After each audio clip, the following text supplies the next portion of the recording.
WhatsApp guys, why is Riyan Parag being favoured by BCCI? अच्छा, इसका मामला है जो वेब वाली वीडियो वायरल हुई थी। तो भाई देखो, आरआरडीसी का मैच था, उसके ऊपर ही बात होगी और भाई लेगा फुल मजे। 1 2 3 गो।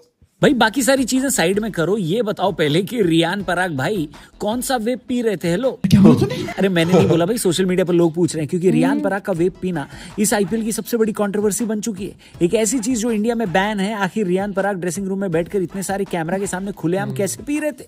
जिनको पूरी कहानी नहीं पता, पिछले मैच में रियान ड्रेसिंग रूम में वेब पीते हुए कैमरे पर देखे गए। हालांकि अगर ये वीडियो सोशल मीडिया पर आई होती तो एआई कहकर इसको खारिज कर दिया जाता, लेकिन ये फुटेज लाइव टीवी मैच के दौरान दिखाई दी, यानी इससे इनकार तो नहीं किया जा सकता था। पहले खबर आई कि बीसीसीआई इस बात से बहुत गुस्सा है और हो सकता है कि उन पर 4 या 5 मैच का बैन भी लगाया जाए, लेकिन फिर फाइनली बीसीसीआई ने जब फैसला सुनाया तब बताया गया कि रियान पराग की 25% 25% मैच फीस काट ली गई है। भाई अब मुझे भी यकीन हो गया कि पराग भाई का कोई भयंकर जुगाड़ तो है बीसीसीआई में, वरना इतने सस्ते में डेफिनेटली कोई और प्लेयर होता तो वो नहीं छूट पाता, है कि नहीं? यहाँ पर मैं आपको एक और बात बता दूं, जब राहुल द्रविड़ ने राजस्थान रॉयल्स छोड़ी थी तो एक कॉन्स्पिरेसी थियरी ये पता चल रही थी कि रियान पराग राहुल द्रविड़ के साथ कंफर्टेबल नहीं है क्योंकि वो उनके सामने खुलकर स्मोक नहीं कर पाते। अब समझ में आ रहा है कि हो सकता है बात सच ही हो।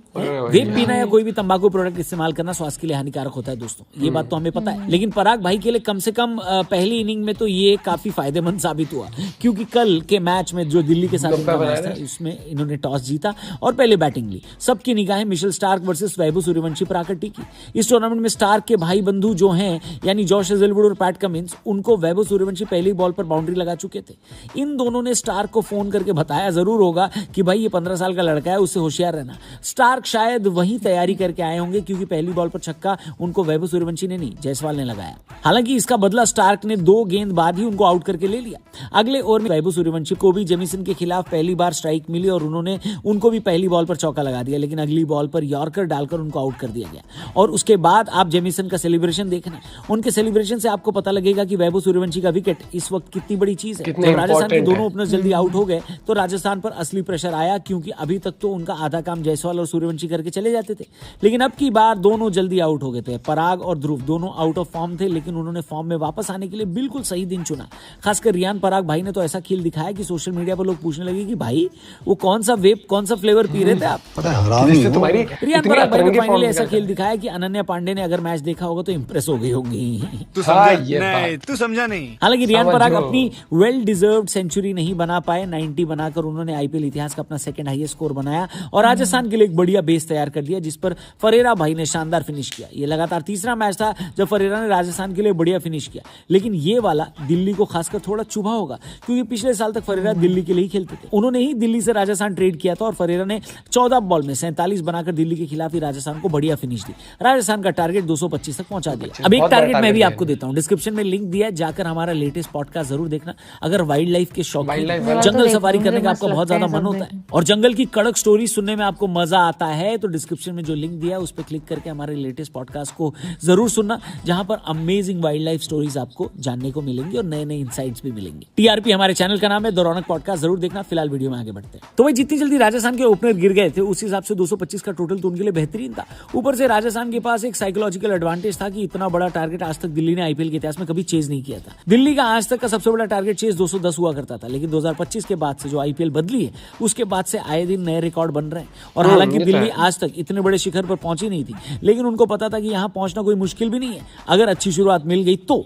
निशंक का केएल राहुल ने बिल्कुल ऐसे ही खेल दिखाया। पावर प्ले में उन्होंने रन दौड़ना जरूरी नहीं समझा, सिर्फ छक्के और चौके में डील किया। आर्चर और बर्गर के पावर प्ले में बिना विकेट खोए 70 रन बना लेना दिल्ली के लिए आधा मैच जीत लेने के बराबर था और दिल्ली ने यहां से भी मैच फिसलने नहीं दिया। दिल्ली के दोनों ओपनर्स ने हाफ सेंचुरी लगाई और केएल राहुल तो बड़ा स्कोर करने के मूड में थे। 40 में उन्होंने 75 बनाया। थोड़ा बहुत दिल्ली को झटका लगा जब केएल राहुल आउट हुए और अचानक से राजस्थान वाले मैच में वापसी करते हुए दिखाई दिए, लेकिन स्टब्स और आशुतोष शर्मा ने बिल्कुल पैनिक नहीं किया और दिल्ली फाइनली 3 मैचों के बाद एक मैच जीत गई। इनमें से 2 मैच दिल्ली के ऐसे थे जिसमें एक में दिल्ली 75 पर ऑल आउट हो गई थी और दूसरे में 264 बनाने के बावजूद हार गई थी।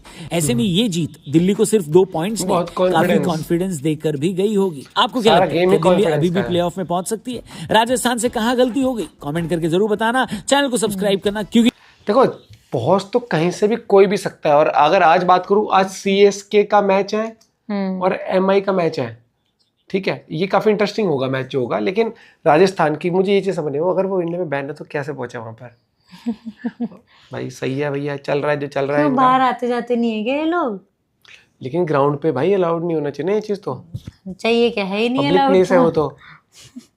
और नहीं, दूसरा उसे क्या लगा कि यहाँ तक कैमरा नहीं पहुंचेगा? कमाल हो जी, जो भी करता है। कैमरा जब कोई आउट होके फ्रस्ट्रेट होके जाता है ना बैट्समैन, उसके पीछे पीछे कहाँ तक जाता है। तो भाई देखो, मैं एक तो ये कहूंगा कि कई लोग कहते हैं ना कि रोल मॉडल्स, वो तुम्हारे लिए उस हरकत के लिए रोल मॉडल नहीं है, वो क्रिकेट के लिए इन सब चीजों के लिए हो सकता है। तो किसी भी हरकतें चुनो, सिलेक्टिव करो उसमें कि क्या चीज करनी है क्या चीज नहीं करनी है। बाकी उसकी पारी बहुत बढ़िया थी कल भी, टीम बहुत अच्छा चल रही, कप्तानी उसकी अच्छी चल रही, लेकिन हाँ। मुझे लगता है कि राजस्थान को थोड़ा सा कॉन्फिडेंस अपना हाई लेके आना पड़ेगा, क्योंकि अब यहाँ पर थोड़ा डावाडोल हो सकता है, क्योंकि 4 मैच बचे, 4 मैच 2 तो मिनिमम जीतने पड़ेंगे इनको। हाँ। अब लापरवाही नहीं हो सकती है। और यहाँ पर मुंबई और सीएसके का मैच है, मुंबई तो देखो जीत भी जाएगी, मुझे नहीं लगता वो क्वालिफाई कर सकते हैं। सीएसके के लिए फिर भी एक बूस्टर होगा, और क्या थाला देखने को मिलेंगे ना, मुझे नहीं लगता अभी भी, अब तो अभी भी मुश्किल है बहुत बहुत। मुश्किल है। और यहाँ पर बात तारीफ में करूँगा डीसी की, डीसी ने हर रूप दिखा दिया अपना, हाईएस्ट टारगेट बना के हक दिया, छोटा टारगेट बना के हक दिया, और फिर आज एक बड़ा टारगेट चेज करके भी दिखा दिया। तो उन्होंने कहा हम सब कुछ कर सकते हैं, लेकिन हम सही टाइम पर नहीं करते हैं। वरना वो अगर वो अपना उस वाला मैच को जीत जाते, कितने हाई पॉइंट्स पर होते हैं और कितना कॉन्फिडेंस लेके आगे जा रहे होते हैं। कॉन्फिडेंस तो नो डाउट अभी भी होगा, लेकिन वो मैच इनका जीतना बनता था। आप भी अपना पॉइंट भी शेयर कर सकते हो। Bye bye, take care.